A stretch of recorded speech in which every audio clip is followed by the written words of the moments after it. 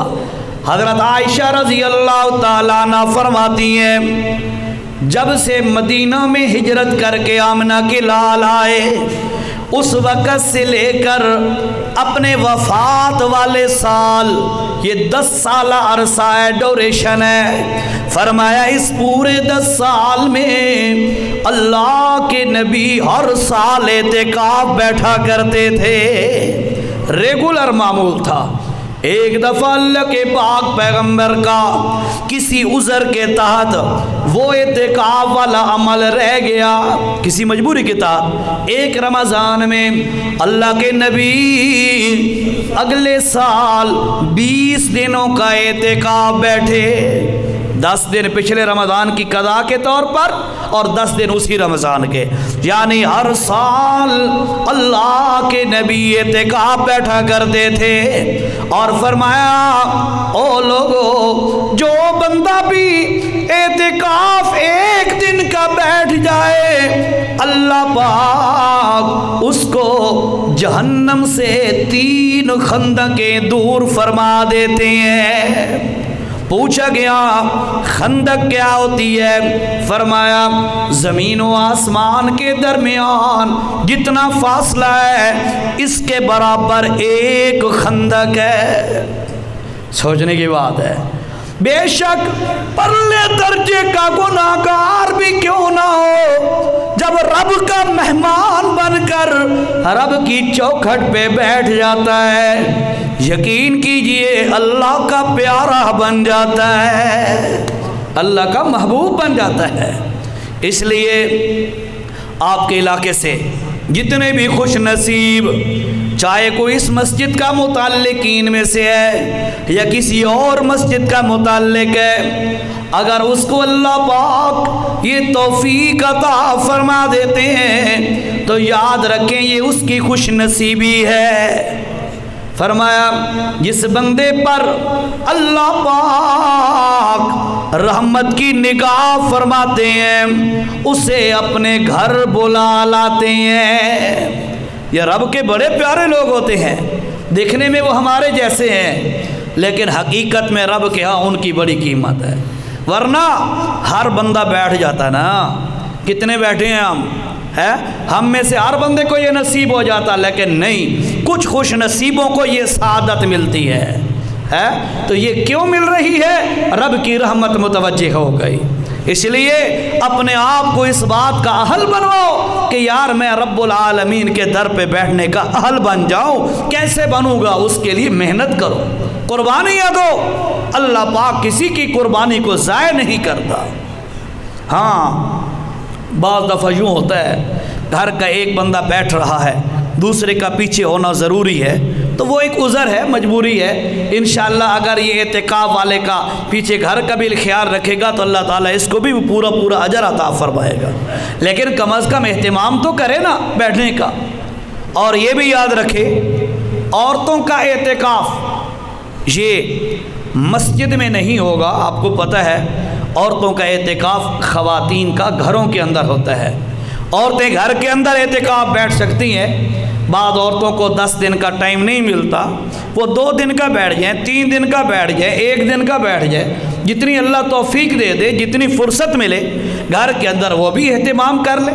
امام ابو حنیفہ رحمہ اللہ کے نزدیک عورت کا اعتکاف مسجد کے بجائے گھر میں یہ بہتر ہے، اور باقی ائمہ فرماتے ہیں کہ عورت کا اعتکاف نہیں ہے۔ لیکن بہرحال مختصر یہ ہے کہ ہمارے ہاں الحمدللہ عورتیں بیٹھتی ہیں، ان کو یہ ماحول دینا چاہیے کہ بھائی تو میری بیوی ہے، تو میری بیٹی ہے، میری ماں ہے، بہن ہے، کوئی بھی ہے، تمہیں میں کہتا ہوں کہ تو ٹائم نکال اور گھر کا سسٹم اوکھا سوکھا چل جائے گا، اور تو گھر میں جا کر اعتکاف بیٹھ جا اتنے دن، تو اس کو بھی بیٹھنے کی ترغیب دیں تاکہ اس کے دل میں بھی اللہ کی قدر آئے اور اس کے دل میں بھی آئے کہ میں نے اللہ کو منانا ہے۔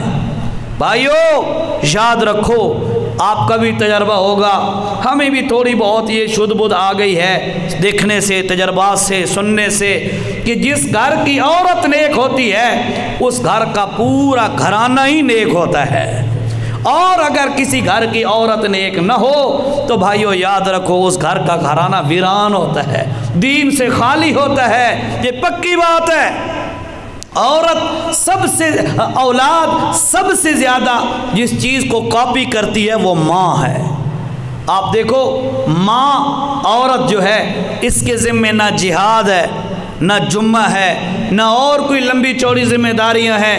قرآن کہتا ہے وَقَرْنَ فِي بُيُوتِكُنَّ وَلَا تَبَرَّجْنَ تَبَرُّجَ الْجَاهِلِيَّةِ الْأُولَىٰ، اے عورتوں اپنے گھروں میں بیٹھی رہو، وَأَقِمْنَ الصَّلَاةَ، نماز قائم کرو، وَآتِينَ الزَّكَاةَ، اور زکوٰۃ ادا کرو، وَأَطِعْنَ اللَّهَ وَرَسُولَهُ، اللہ اور اس کے رسول کی تابعداری میں زندگی گزارو۔ بس یہ کام 3 ان کے ذمہ ہے، اطاعت میں زندگی گزاریں اور نماز اور زکوٰۃ ادا کریں، اور چوتھا کام ان کے ذمہ ہے اولاد کی تربیت کرنا۔ کیوں؟ اولاد اگر ماں کو عورت کو اور مشاغل میں پھنسا دیا جائے گا، اس کی اپنی اولاد کی تربیت رہ جائے گی، اولاد اور نسل بگڑ جائے گی۔ شریعت نے اس کا لحاظ رکھتے ہوئے عورت کی ذمہ داری صرف یہی بنائی ہے کہ وہ وَقَرْنَ فِي بُيُوتِكُنَّ، اپنے گھر کے اندر وہ رہتی رہے اور اپنا نماز روزہ کرے، اور اس کے بعد جو ہے اولاد کی اصلاح اور تربیت اچھے طریقے سے کرے۔ تو ان کو بھی بشد ضرورت ہے، جب اولاد کی اپنی بیوی کی عورت کی تربیت اپنی نہیں ہے وہ اولاد کی کیا کرے گی۔ اس لیے میں تو اکثر نوجوانوں کو یہ مشورہ دیتا رہتا ہوں، اکثر ساتھیوں کو، کہ بھائی آج ہم کہتے ہیں جی ویل ایجوکیٹڈ لڑکی ہوگی تو میں وہ لوں گا، بڑی پڑھی لکھی ہوگی جی، اس کا سٹیٹس اچھا ہوگا، اس کی آج کل تو خیر اور زیادہ ایڈوانس ہو گئے بھائی، اس کی کوئی نہ کوئی جاب ہوگی جی، ہے وہ کوئی نہ کوئی جاب کر رہی ہوگی تو میں اس کو زیادہ جو ہے اہمیت دوں گا۔ یاد رکھیں بھائی، یاد رکھیں، میں آپ کی منت کر کے درخواست کرتا ہوں، عورت کے اندر دنیا نہ دیکھو، عورت کا دین دیکھ کے عورت سے شادی کرو۔ پیسے نو چٹنا کہہ نہیں ہوندا، پیسہ ہاتھوں کا میل ہے، یہ رہ جائے گا اگر گھر برباد ہو گیا تو، نسل برباد ہو گئی تو پیسہ تیرے کس لکھے، کس کام کا ہے پیسہ۔ اسی طرح یاد رکھیے گا، ہم کہتے ہیں جی بہت ہم نے حسینہ جمیلہ عورت لینی ہے، تو یاد رکھیں بھائی، حسن و جمال ضرورت ہے ٹھیک ہے، لیکن اصل آپ نے دین دیکھنا ہے کہ عورت میں کوئی دین بھی ہے کہ نہیں۔ آپ کی نسل دین سے بنے گی، عورت کے حسن سے نہیں بنے گی۔ آپ کی نسل آپ کے پیسے یا عورت کے پیسے سے نہیں بنے گی، آپ کی نسل دین سے بنے گی۔ اس لیے عورتوں کا یہ اہتمام کرو گھروں کے اندر کہ وہ بھی گھروں میں بیٹھیں اور بیٹھ کر جو ہے اعتکاف کریں۔ ہاں، اس کے لیے شریعت نے ان کو جو ہے علماء نے جو ترتیب بتائی ہے وہ یہ ہے کہ جس کمرے کے اندر اس کا زیادہ معمول ہے نماز وغیرہ پڑھنے کا، اسی کمرے کی حد بندی کر دیں۔ بعض لوگ بالکل وہ ایک چرپائی جتنی حد بندی کر لیتے ہیں، ٹھیک ہے، وہ پھر اس کے اندر ان کے لیے مشکلات ہوتی ہیں۔ تو جو کمرہ ہے نا، کمرہ، اس کمرے کی حد بندی کر لیں، بھائی اس کمرے کے اندر ہی میں نے رہنا ہے، اور کوشش کریں اس کمرے کا اہتمام کروائیں، اس کمرے کا التزام کروائیں جس میں اٹیچ باتھ ہو، تاکہ ان کو تقاضے کے لیے واش روم باہر نہ جانا پڑے، ادھر اندر سے ہی اپنا تقاضا پورا کر لے، جو ایک جسمانی تقاضا ہے، ضرورت ہے تو وہ وہاں سے پورا کر لے، اور عورت جو ہے اسی کمرے کو ایک حد بنا لے اور اسی کے اندر رہے، ٹھیک ہے نا جی۔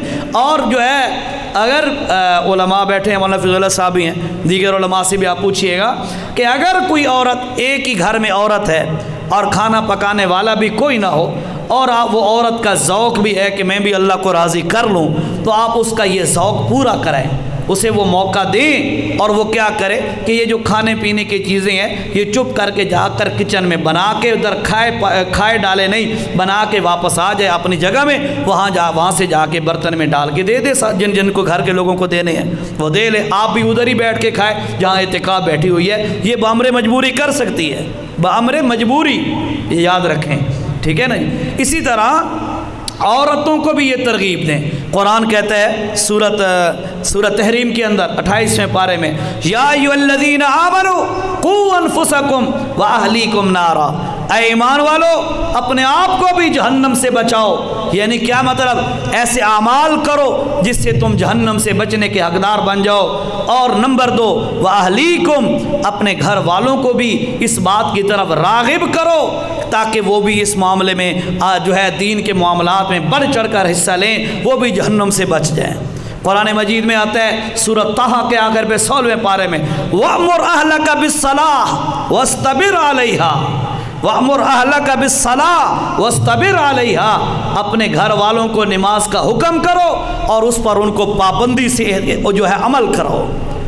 بھائی یاد رکھیں یہ ہماری ذمہ داریاں ہیں، اس لیے اگر کسی کے گھر میں آپ کی بیٹی، آپ کی بہن، آپ کی بیوی، آپ کی ماں، کوئی بھی وہ اس بات کی خواہش مند ہے کہ میں جو ہے اعتکاف بیٹھوں، تو آپ تھوڑی سی تکلیف برداشت کر لیں، تھوڑی سی تکلیف آئے گی آپ کو۔ مثال کے طور پہ گھر میں بڑی عورت ایک ہی ہے، وہ اعتکاف بیٹھنا چاہتی ہے، باقی مسئلہ تھوڑا سا درہم برہم ہو جائے گا، ڈسٹرب ہوگا معاملہ گھر کا، خیر ہے یار 5-7 دن 10 دن نہ صحیح، پورے زندگی تھوڑی عیاشی کی ہے، تھوڑا سا ڈسٹرب ہوگا بھی صحیح تو میں خود کر لوں گا۔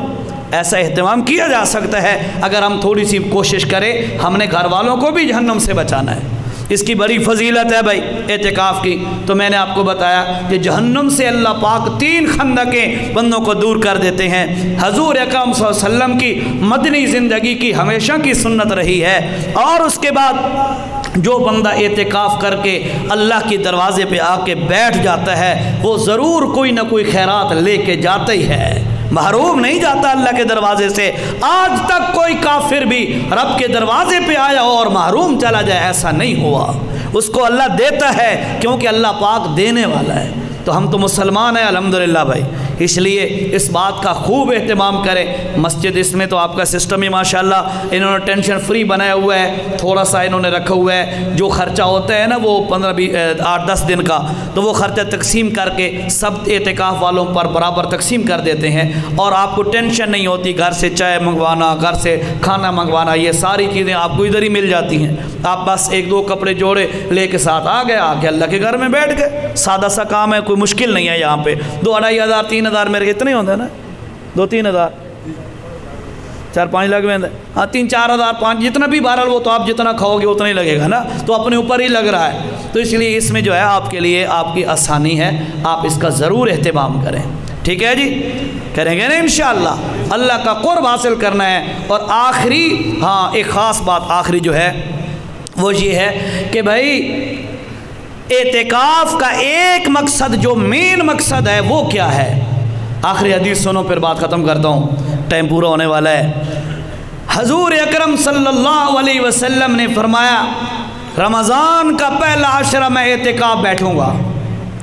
آپ علیہ السلام پہلا عشرہ اعتکاف بیٹھے، جب پہلا عشرہ مکمل ہوا تو آپ علیہ السلام نے فرمایا میں دوسرا بھی عشرہ اعتکاف بیٹھتا ہوں۔